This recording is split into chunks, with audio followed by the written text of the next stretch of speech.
Welcome to the STARS program, seniors taking active roles in society. And now, here's your host, ANITA FINLEY. Stephen Lewis. Yes, you've heard that name. Probably you heard it all over the world. And Stephen Lewis is a man, a Renaissance man, I would call him. He's the co-founder of Energetic Matrix Church of Consciousness, which is EMC Square.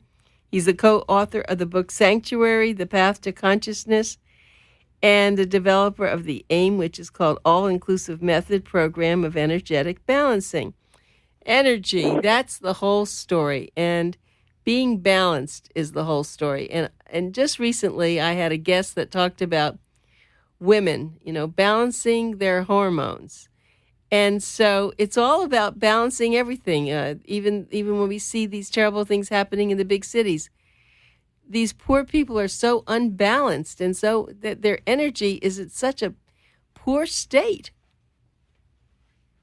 Well, you're opening a can of worms there. Oh, okay. I have no idea what a solution might be for our inner cities. I just don't know where you'd begin. First of all, we've begun a long time ago, and we've done absolutely just about nothing. Yep. And, and you can always point to a successful, let's say, take the black people. You can point to a successful black person, President Obama, and all like that. But the reality is the masses, the groups,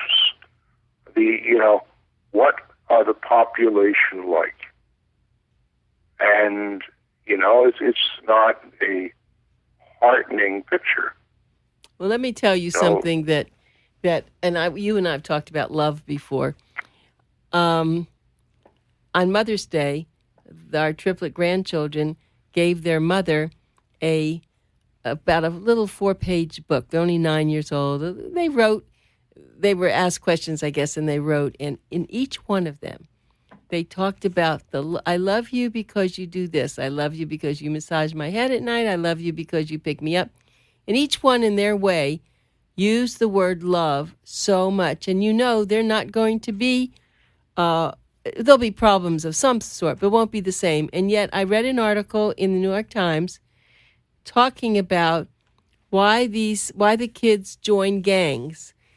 And one of the young people being interviewed said, because that's the only place I got any love. Well, he talked about his father. I recognize that, but it's a little more complex than that. Yeah, I understand. I mean, it's like, first of all, it's where they got any hope for economic survival, etc. It's complex, You graduate from school, you really can't read and write to an extent that you can use it to make a living. And so, functionally, if you're illiterate, what are you going to do if you want to make money? It's like, well, you can always sell dope, and everybody you know is selling it. So how bad can it be? And blah, blah, blah, blah. And you see what I mean? Yes. And where does it begin? I don't know where it begins because, to a great extent, it's a black-white problem in the U.S. Yep. And at the same time, you can look at people like, Chinese. Obviously, I can, if I look at the overall pattern, which will break down if you look at the individual, the overall pattern is, people come here from China or wherever, and, they open a laundry or a restaurant or whatever, one from column A, etc. And then their kids, they'll go to school, and their kids are, to a great extent, professionals. And their grandchildren don't go to school, they buy the college. And there it is. And now if these children and grandchildren move next door to you, they've increased the value of your house.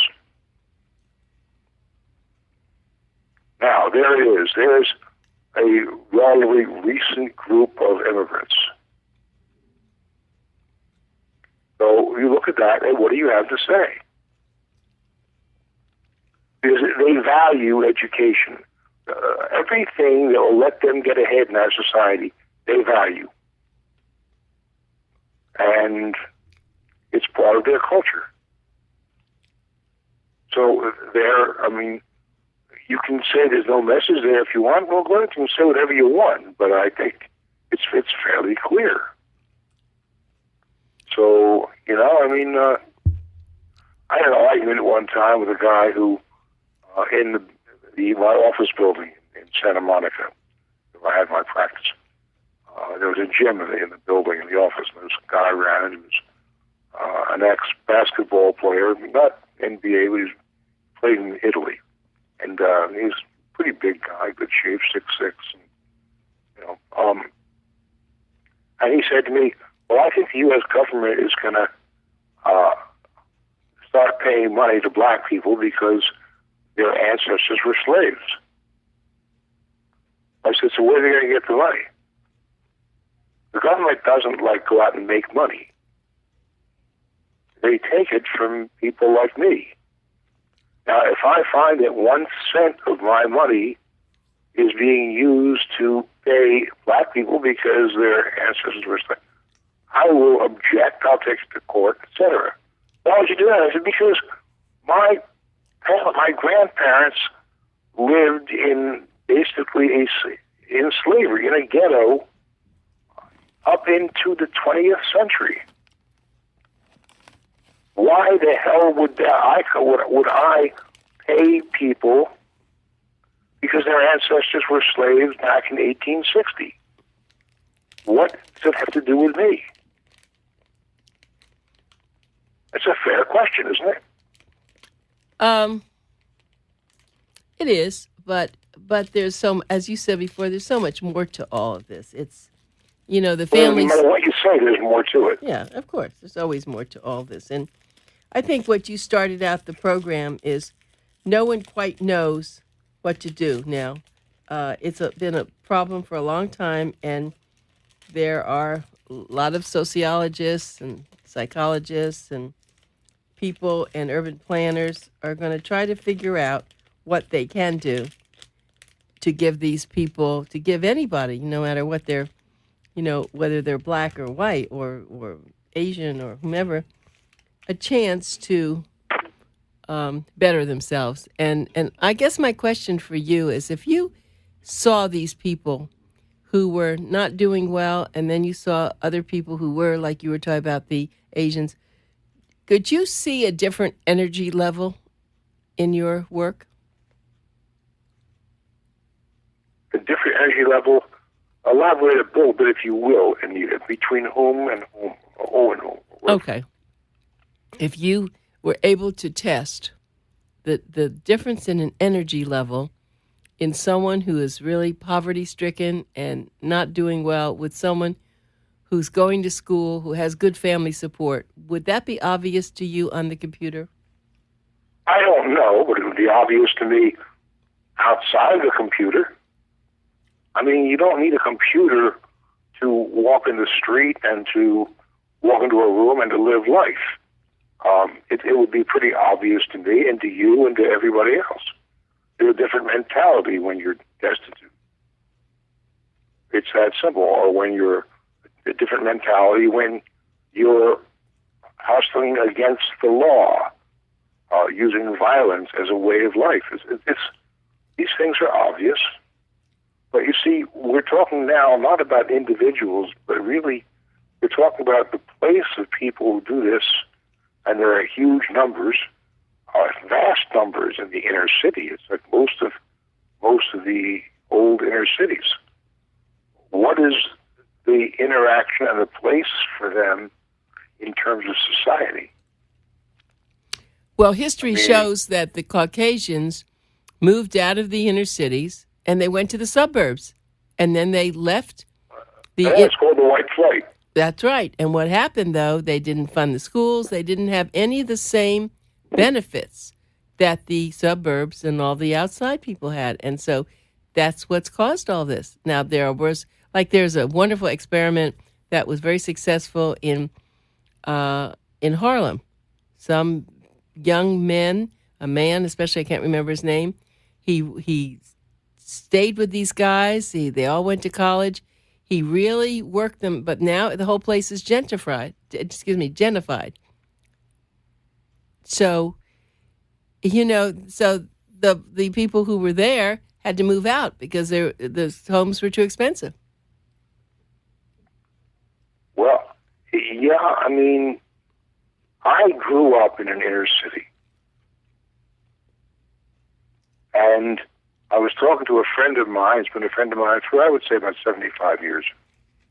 And we were talking the other night on the phone, and something went out, there's no way in hell we would go back to that area with any sense of safety. That's simply the way it is. It's violent, and violence rules the streets, and et cetera, et cetera. Everyone knows what I'm talking about. Now, you have to begin at the beginning and change the values in society. You have to have a society where being law-abiding is meaningful at the pervasive and at the fundamental roots of society. You have to have a society where that is of great value. I mean, if you look at the kids today, very frankly, just the way they dress and the lyrics of their songs, and this and that, it's like gangsters are like, or as they say, gangsta, are like eulogized and idolized, and it's all about that. You have to change society from its roots. Anything else is patchwork and it ain't going to work. You got to change the core values. I mean, we were kids, we would steal from the 5 and 10 sometimes. But fundamentally, we grew up understanding we would make a living honestly in society. Did you learn that? It's just not, did you learn that from your parents, or did you? Maybe that's the problem. We learned it from every place we went. Right. We learned it at home. We learned it from school. We learned it from our, the people we ran into in the street. We learned it everywhere, and that is not the case right now in the ghettos. It's just not the case. And you have to begin at the beginning. I personally don't know how to do it. It's a good thing this is not my field because, I have enough failure as it is in my work. I don't need any more. And I don't know where you begin with that. My orientation is fundamentally Oriental in that, in regard to health. First, you must detoxify, then you tonify. You can't build up something that is rotting from inside. You must get rid of the rot, and then you can begin to build. Now, I think that is almost a spiritual statement. And of course, whether it's medicine or philosophy, it's all one thing in the Orient. It's spiritual. The roots of yin and yang, etc., are the roots of life. So, given that, where do you begin? You got to start tearing stuff down. Can it be done? Sure, but not in the time it takes for a given president to take office and then work and then leave office. I mean, how old are you? You've been exposed to this your whole life. You think you could do it all in a 4-year time framework? I don't think so. Yep, that's really true, Stephen. And so it's going to take quite a while, but there has to be ground rules, and it has to be some progress. We're starting. Yeah, now I don't see any articles written on how to change things beginning at the beginning. I see that patching them up. And it doesn't really seem to work. Then you do that, and they point to somebody who started in the ghetto and became an astrophysicist. Okay, fine. You can always find exceptions. But I'm talking about what you can find not at the level of the exception, but at the level of the rule. And that's where you must look. There is no point in the world looking at an exception and saying, see, that's insane. No, I don't see anything. I see one person. You've got to see the forest, not one lousy tree. Well, I think the thing that only worries me is that this is going to explode into a lot of other cities. You know, Baltimore, we've already seen some of the others, but there are a lot of them percolating. Well, I'm not sure what you just said to me. What's going to go into a lot of other cities? Same thing, same kind of problems we're going to have. That if there are people, it's in every inner city as it is now. Right, that's what I mean. Not so much out west, because they're not old and closed in the way the East Coast cities are. Yeah. But so it just takes longer to get there. And they also don't have the same infrastructure. They don't have that built-in 10 generations of people who are on welfare. So it's a little bit different, but it's still there. I mean, it's still there. If you I've lived in, a number of cities. When you live in Las Vegas, if you had any money, you lived in a gated community. Really? End of story. I didn't know it was dangerous. Well, it's not. Well, you got a guard gate and a gate and all that stuff. But if you go to a small town, and there are people there with plenty of money, it's not. That goes without saying. You almost can find places where the damn houses are open. There's almost relatively no theft, no this, no that. It's at the level of trust. Now, what is that saying? It's saying a lot, First of all, it's saying cities are by themselves a source of a problem because nobody knows anybody. Mm-hmm. You know your brief neighborhood, and that's about it. I don't know. I don't know the answer, Anita. And unfortunately, thank God, this is not my field. My field is not like what you said, energy, but my field is consciousness.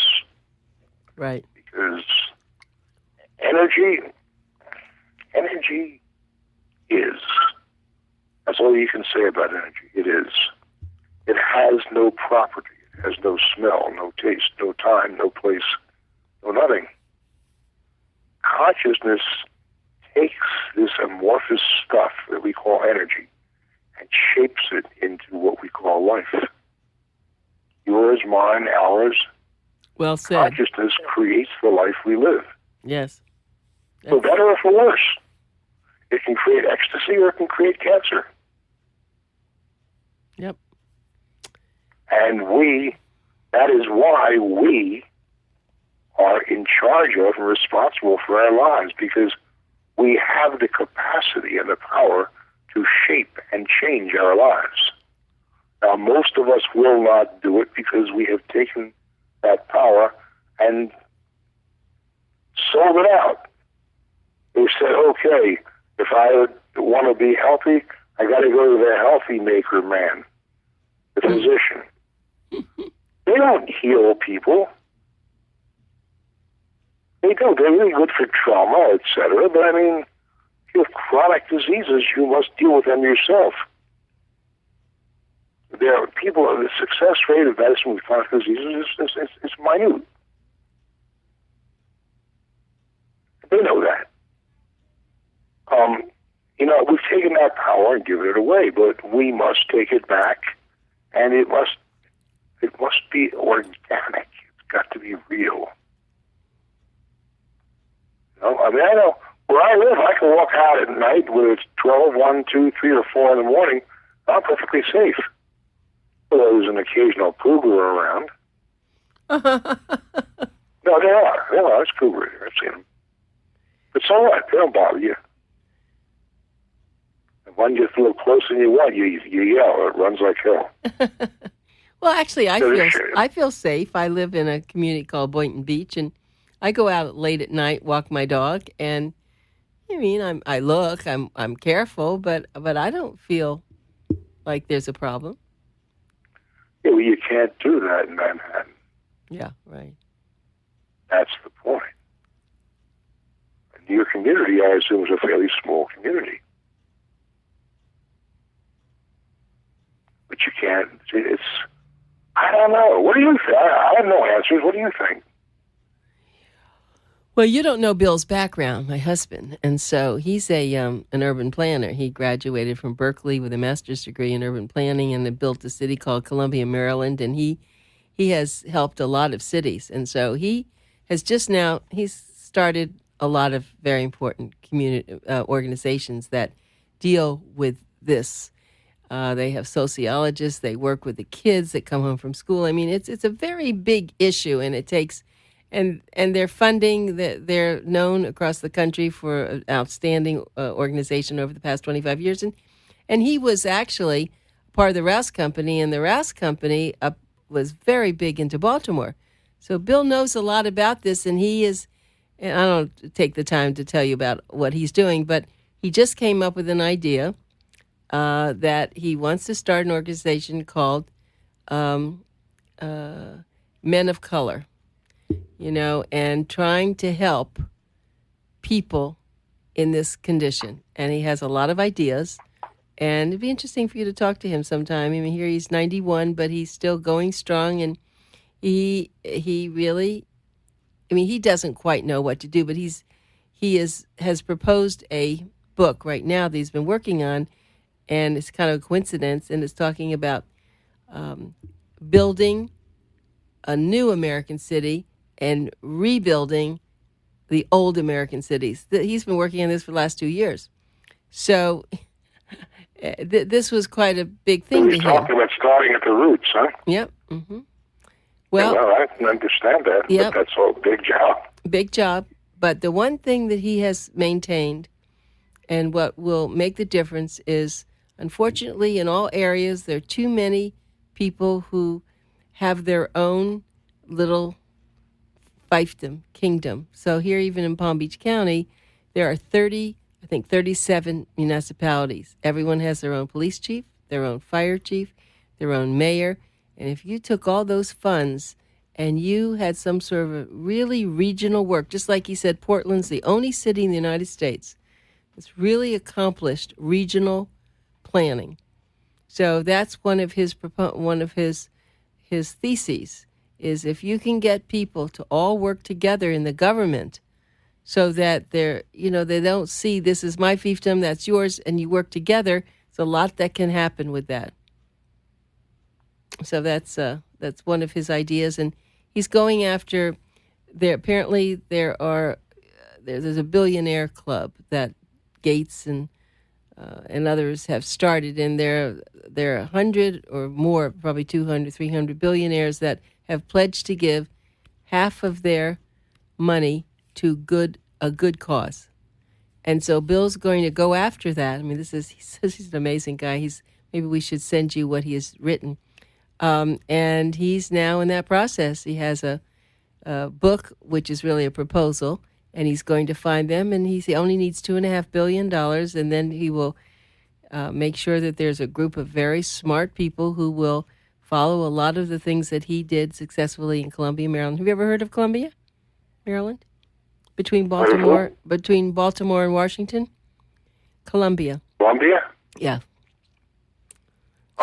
You should look it up. You should look it up sometime. Columbia, Maryland. It's the only new city, a successful new city in America. It's between Baltimore and Washington. Anyway, So the point is that there's a pattern. There's a way to do something like this that has integration. It has a lot of the things that people were afraid of. Many years ago, he did this in the 60s. So I do live with someone who's now, thinking a lot about this, but has no answers exactly, because this is something that has been gelling for a long time, as you said. It's difficult. I mean, I think that see, when you raise this question, you're opening up every other question, and it enters into the economy of society, and just saying the economy of the society is raising countless questions. I've particularly wondered why the U.S. economy is hell-bent on committing suicide. I have no idea, but if that's what they want to do, okay. I can't stop it.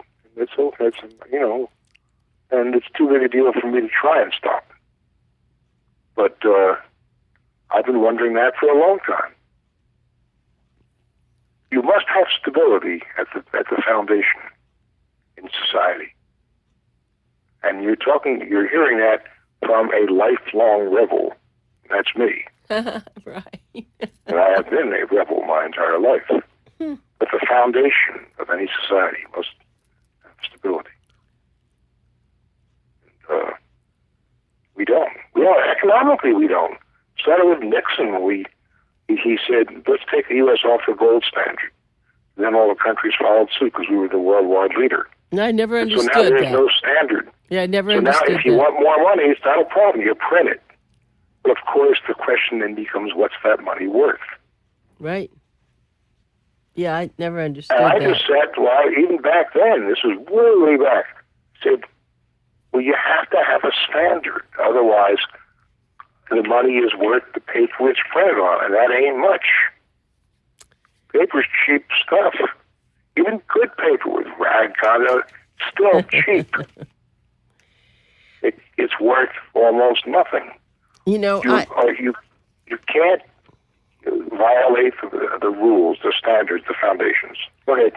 Well, the thing is I have to tell everybody who they've been listening to, and I get so involved with you. I'm so interested. I always fail to do that. So I started at the beginning, and now that we're ending, I'm going to tell you've been listening to Stephen Lewis, and very interesting words that you've heard here. You don't hear them in most places. I'm so glad you've tuned in to listen. He is he's really you have to get his book, Sanctuary, The Path to Consciousness. You can go on their